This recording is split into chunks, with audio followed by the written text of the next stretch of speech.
What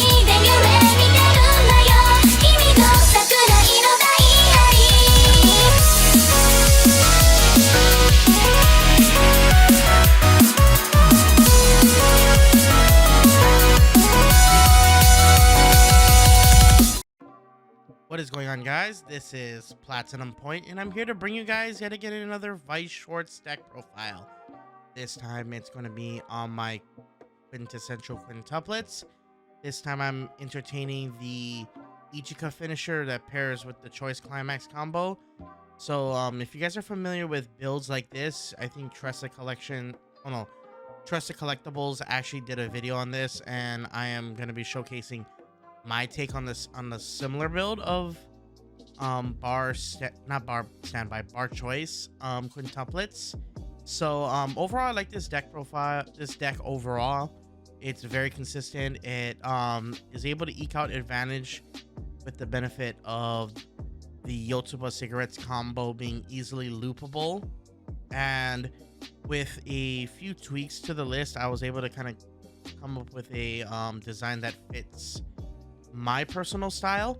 So overall I like how it's functioning right now, and I am going to be showcasing a few matches with this list in the next few days. So by the time you guys are watching this, it will probably be around December 13th. We'll see, probably mid-December, mid next week. By the time you guys see this, I will probably have a few videos ready, and I just kind of wanted to showcase this list. So if you guys are familiar with majority of these cards, I will kind of breeze right through this list, starting off with the Climaxes. So we're still playing the standard consistent lineup of 4 gold bar and 4 choice. Starting off with the 0 step, we're going to be playing 4 copies of Fresh from the Bath Nino Nakano.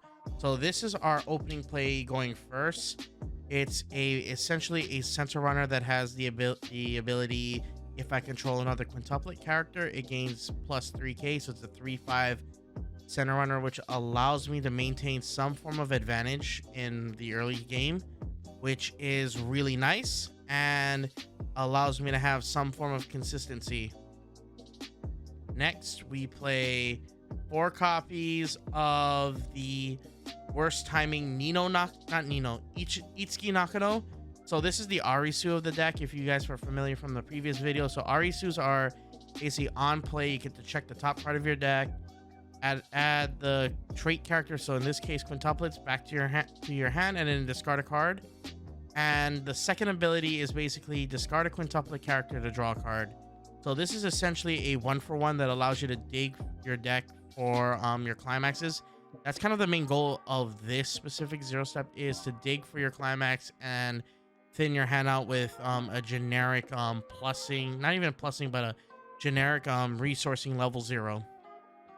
Next, we play 3 copies of the Quintessential Quintuplets Itsuki Nakano. So this is your bomb slash level 1 Chiuri on Death Chiuri. So this is going to be one of the main milling engines of the 0 step, and we're only playing it as a 3 of because 4 feels kind of cloggy if you're not devoting your lineup to the Itsuki finisher. So 3 is just right. I may even test cutting it down to 2, but at the moment 3 seems very useful. Next, we're playing 3 copies of the Quintessential Quintuplets Nino Nakano. So this is your salvage brainstormer, and what it does is basically when one of your characters reverses an opponent's character, you can select another one, give it plus 500, and it's a tap self salvage brainstorm. So this is better than the Yotsuba search brainstorm because you have more selectivity. Since your deck mills a lot, you have more selectivity from just grabbing from the waiting room than trying to randomly try to hit it and dig from the deck. And if you mill out all the necessary pieces, that brainstorm is actually moot point. So it's better to try dig from the waiting room and get your resources there, which is actually a rather sound play, and I prefer the Nino brainstorm. I know the Tressa collectible one, I think Shizu Cats runs the the Nino, not Nino, Yotsuba for the green. And since I'm playing the Arisu, I have multiple greens to level up with, so it's actually pretty balanced. And then one thing I do agree with Trusted Collectibles video is the usage of the studying in advance Itsuki.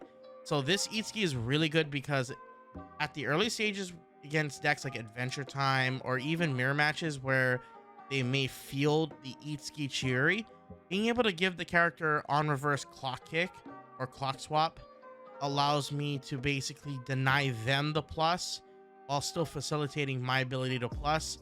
And plus, since you play choice triggers, you have the chance of triggering them into the stock. So having the second ability of pay to salvage a character is not bad, especially if you are in a pinch and you're trying to clean out your stock.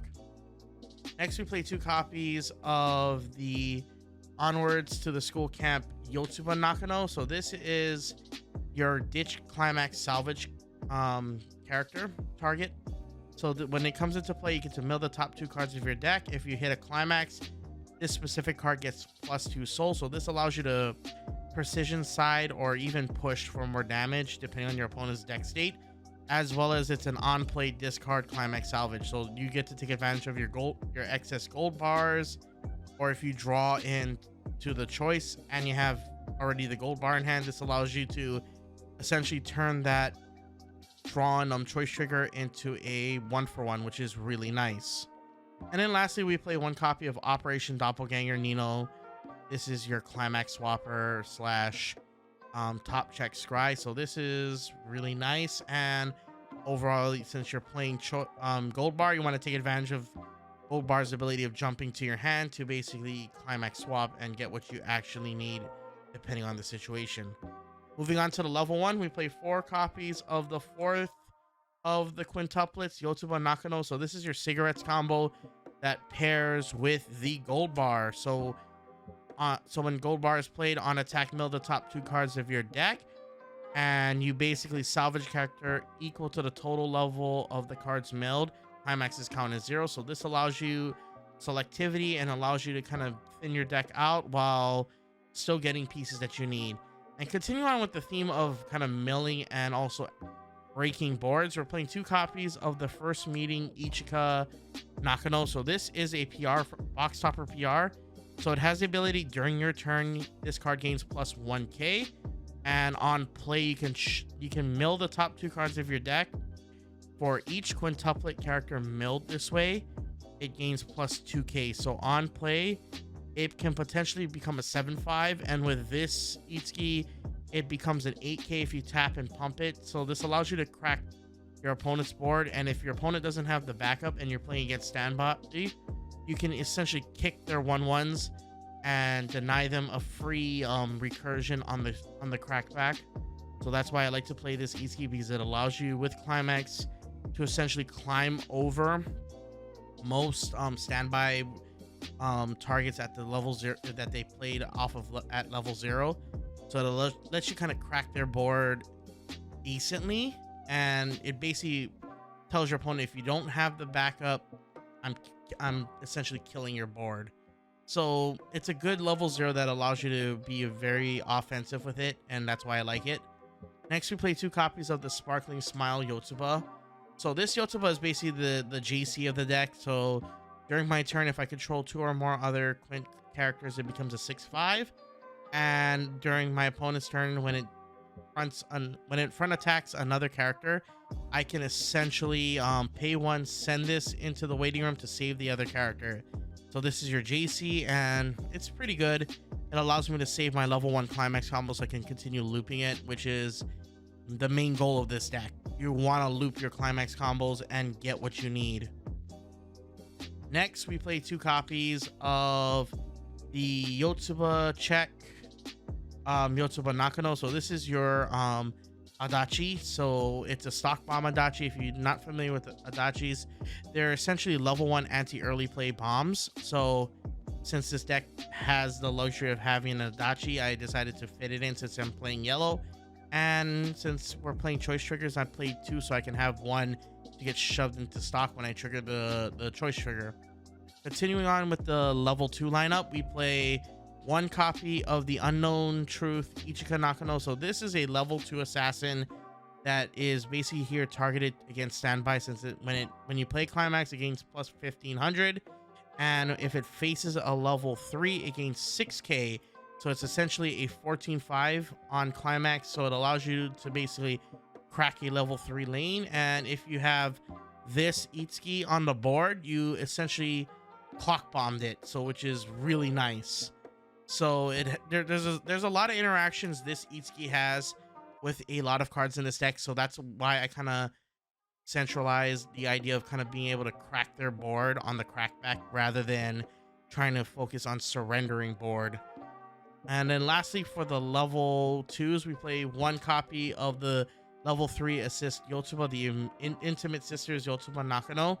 We're just using this for the level 3 pump, the level 3 assist, since you want to make your level 3s beefy enough to clear lanes and survive the crackback, which this deck kind of desperately needs, since you're going up against matchups like Standby Data Live, Kaguya, and you want to be able to survive the crackbacks whenever you push for damage, since this deck loves, one of its greatest advantages is leveraging the ability to push so much damage when you play a Climax. So being able to take the damage lead and maintain it is key, while also maintaining a decent board state on the crackback. So this Yotsuba helps at when you're early playing level 3s.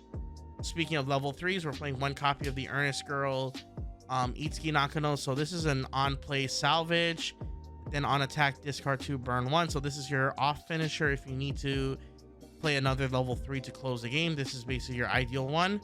Next, we play two copies of the Kind Gaze Itsuki, which is an early play condition of 4 or more other quintuplet characters, and it's essentially a 11k beat stick on my turn, and an on play top check X equals to the total number of quints on the board.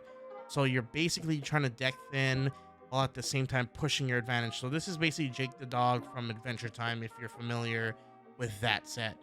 And then lastly, for the early plays, we play 4 copies of the Quintessential Quintuplets Ichika Nakano, which is an early play stock heal with 2 or less Climaxes, and it has the continuous ability of gaining 500 equal to the total number of other quints on the board. So this is an 11k on its own on a full lane, and with the level 3 assister, it can be easily a 13k full with a full board, so pretty decent odds. And with this level 3 assist, you're basically trying to increase the chances of clearing lanes and forcing your opponent to basically crack back and surrender lane, because the finisher Ichika, which is this one right here, does well when it has to direct attack, since when the choice climax combo, this one right here, is played, I get to all 3. If I play 3 Itsukis on the board, they all gain the ability pay 1, discard a quintuplet character, and this card gains the ability on cancel of the when damage dealt by this card is canceled, burn 2 twice. So if you full board this, you essentially have 9 instances of damage, 3 being the attack and 6 being the instances of burn 2 basically, or 3 instances of burn 2 twice. So this has a high chance of canceling on both a really compressed deck state and a semi-compressed deck state, which is why this deck has such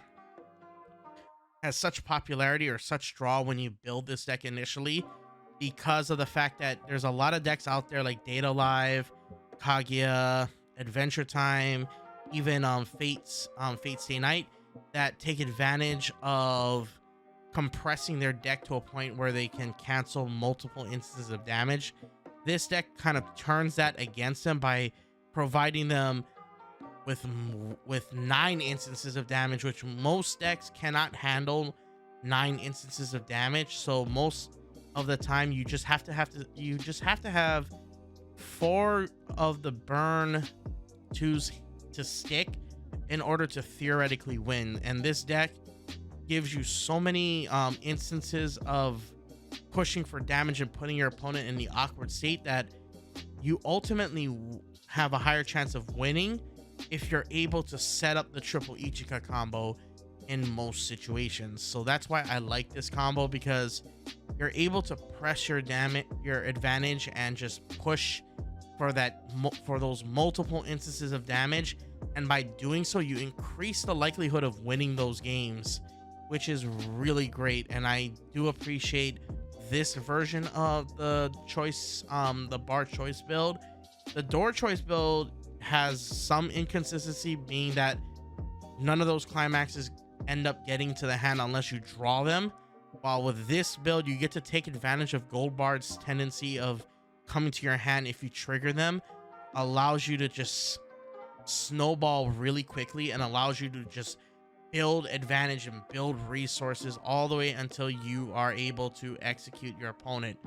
And overall, I just love this list. It's very consistent in my playtesting, and I'll probably show a few matches with this list because overall it's just my favorite version of the Itsuki finisher. I do have other builds that I'm entertaining. I'm looking at a choice door build for the Itsuki finisher. I'm going to be doing the door choice build for the Ichika finisher, and I might try the 8 choice build, but right now I'm just testing various builds to see which level 3 and level 1 combination kind of fits my goals, which is to kind of push my opponent to finish the game quick, or if I have to drag out the match, make it so that I'm most likely going to survive their kill turn and then just turn around and kill them. So hope you guys like this deck profile. I will be doing some more videos in the near future. The next deck profile I'll probably be doing is a Japanese one of the day I became a god, or I might even do an update on my data live list with post data bullet. So keep an eye out for more of these deck profiles. I have a lot in the chamber and I'm just trying to plan them out and get them all ready. So once again, this is Platinum Point. Don't forget to rate, comment, subscribe. Also crack that like button and subscribe for more videos. Stay on point, guys, and peace out, YouTube.